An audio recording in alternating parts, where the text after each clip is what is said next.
Breaking news, guys. The Marlins have just DFA'd Jonah Bride.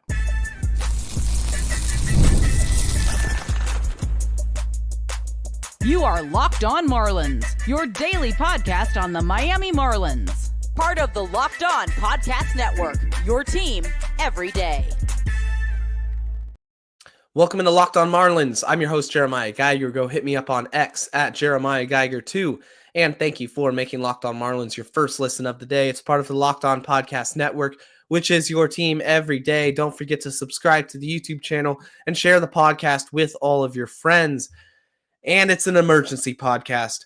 The Marlins have just DFA'd Jonah Bride within the last 20 minutes. It's breaking news. Have to hop on here and talk about it. Jonah Bride, you go back to last season, he had a really good year for the Fish, a surprising year, establishing himself as an everyday player. Through 70 games, the same amount of games that Xavier Edward played last season, Bride was solid. And it felt like heading into spring training, heading into a new season, Bride was going to split time with Mervis at first base.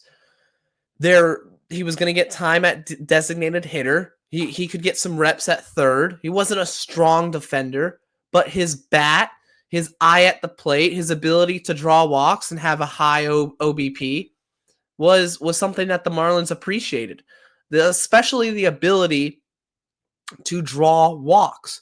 We saw in spring training the emphasis that the Marlins placed on OBP and having good at bats, not just swinging at everything, but instead waiting for your pitch.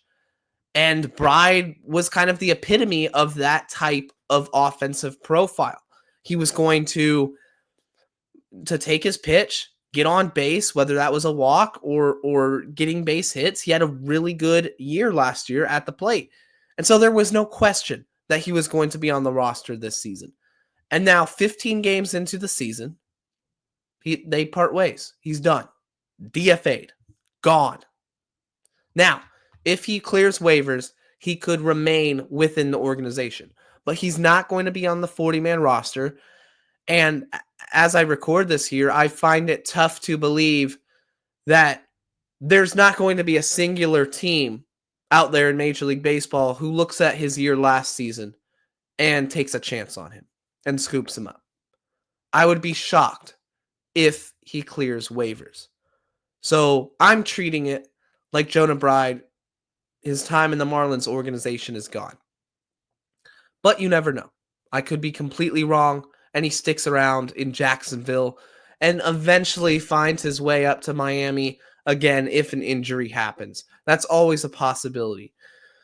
But given that they have Eric Wagaman, Connor Norby is on his way back, Matt Mervis has emerged, Graham Pauley is still a prospect that the Marlins like. They felt comfortable about him in order to put him on the opening day roster to replace Connor Norby. I have a hard time envisioning Bride's role with the Marlins, even if he does clear waivers. So this move was to get Jesus Sanchez back on the roster. Jesus Sanchez comes off the injured list. As of today, which is Tuesday, he is going to start in the game tonight against the Arizona Diamondbacks, and he's going to start in center field. So more about him in a little bit, but this is about Jonah Bride. What went wrong for Jonah in order for the Marlins to not just, give him a day off or an extended period off, a reset period for Jonah Bride and his approach at the plate. It was just completely cut ties. There is no mercy here when it came to Jonah Bride. The DFA, I didn't expect it. I'm still a little bit shocked. I didn't think they had it in them to not cut him, but to designate him for assignment this early in the season. I still felt like he had enough time in order to get back in the swing of things. But yesterday's podcast, I said, Jonah Bride's in trouble. If he doesn't turn it around soon, there's going to be consequences. And sure enough, they pull the plug early. Man, I'm just surprised. And I'm not mad by the decision. I felt that Bride played so bad you couldn't justify giving him playing time. I just didn't think the Marlins were going to part ways with him right now. It's been 15 games, but that tells me a lot. That tells me that the Marlins are going to not be as lenient maybe in years past right now. In years past, maybe Bride gets another month or two to try to work out his struggles. Not anymore. He's gone. 2 weeks in the season. I think of somebody like, let's say Kyle Stowers. Let's bring up Stowers for an example. Stowers, the complete contrast to Jonah Bride, the polar opposite, did nothing last season to justify him being on the opening day roster this season. And yet they gave both of them an opening day roster. I would be willing to bet that if Kyle Stowers was off to a slow start comparable to Bride, they would have DFA'd him. I think both those players, in the minds of the Marlins front office, were, if they struggle, if they get in a extended stretch where we don't believe in them moving forward, that Stowers is who he is. He's going to continue swinging and missing. He's going to struggle with the fastball, the whole 9 yards. And then with Jonah Bride, yeah, he had a good stretch last season in the second half, but we took a chance on him and it worked out. But if he regresses back to the mean, if he goes back to the type of player he was before, we're going to get rid of him. And that's exactly what they did. Jesus Sanchez is coming back. That is the corresponding move. For Sanchez's return, Jonah Bride DFA'd. So there's nobody optioned yet. Bride was out of options. That was a huge thing. If he had options, he would have been optioned. That would have been the case. They wouldn't have DFA'd him. But that's why I thought they wouldn't do it. Him being out of options. They were just going to play it out. Give him more opportunities. But they get rid of him. I got to say, Peter Bendix has guts. The Marlins have guts. Because even I'm not a huge Jonah Bride fan. I really do think the player we saw last season was more of an aberration. It seems to be a flash in the pan, and the Marlins believe that. But even on the show, guys, I was saying, don't DFA him yet. He's out of options. Give him a little more time. Don't rush it yet. Even before the season, I said Jonah Bride is somebody who, if he continues the success he had last season, could be flipped at the deadline. That was a realistic expectation, or a realistic idea that I had. And it's certainly not the case. Coming up next, I'm going to talk about the return of Jesus Sanchez, what this means for the Marlins, and why the heck is he in center field tonight.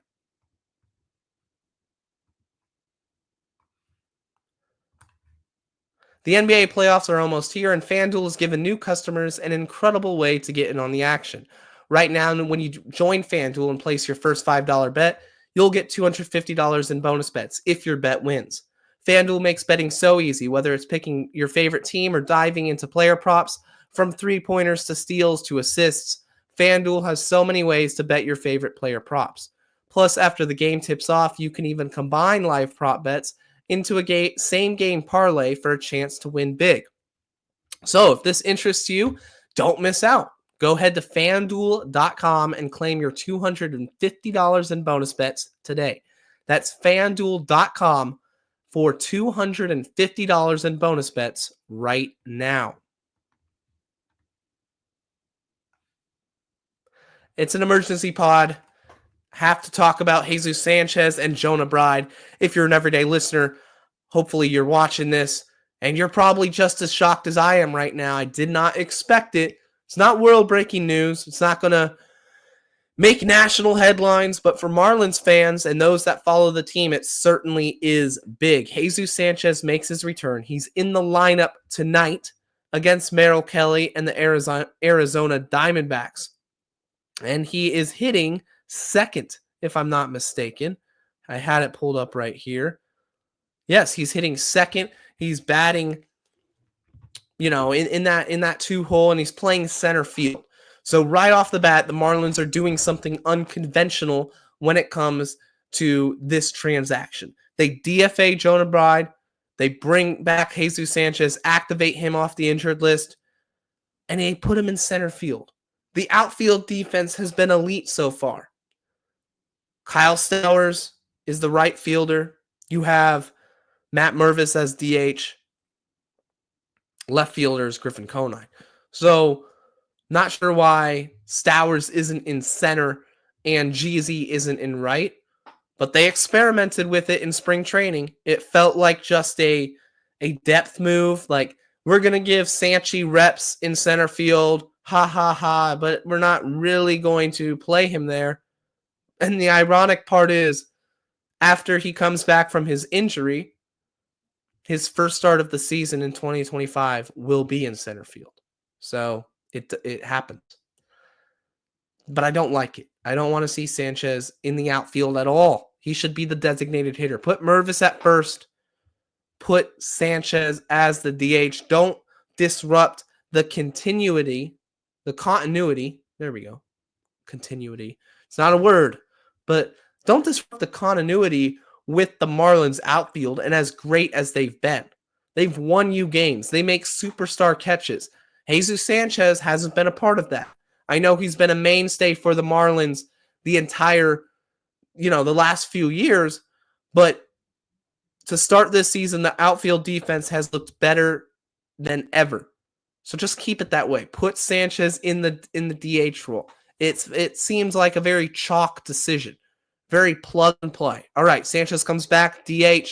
Outfield still going to rotate Kyle Stowers, who's been great. Conine, Dane Myers when he comes back, because he's still out of the lineup, still banged up from that series in New York. And then you can mix in Sanoja. You can mix in Jesus Sanchez every once in a while if a guy needs a day off. But for the majority of the time, he should be DH. Especially now that Jonah Bride's out. That's one less bat to compete with for opportunities in the DH role. But that's not the case. The Marlins decide to go a completely different route. Wow. Just shocking news. I'm really shocked. I didn't think they were going to do it. I didn't think they were going to DFA Bride. And I certainly didn't expect them to start Jesus Sanchez in center field. We're going to see how that goes, of course, later tonight. And the rest of this week, if that's becoming a trend, if he does play in the outfield the majority of this week, then we're going to know as Marlins fans, all right, he's an outfielder. They're not going to DH him the majority of the games. And that shakes up the entirety of the Marlins outfield and breaks up that really good dynamic that the Marlins had for the first couple weeks of the season. Another thing I think that this move has established is the Marlins aren't playing around. They're not just sitting back and waiting to lose, which I love. Jonah Bride was not performing. He was hitting 100. His batting average on the entire season was 100. It was a miserable start. I'm going to pull up the numbers right here just so you guys can audibly hear how bad Bride was to start the year. And again, this is coming off of a season in which he played 71 games for the Marlins, hit 11 bombs. His average was pushing 280. OBP was 357. So he wasn't a slouch last year at all. But 12 games Jonah Bride played this year. 40 at-bats. He had 4 hits. None of them extra bases. Walked 5 times, but struck out 15. He was a...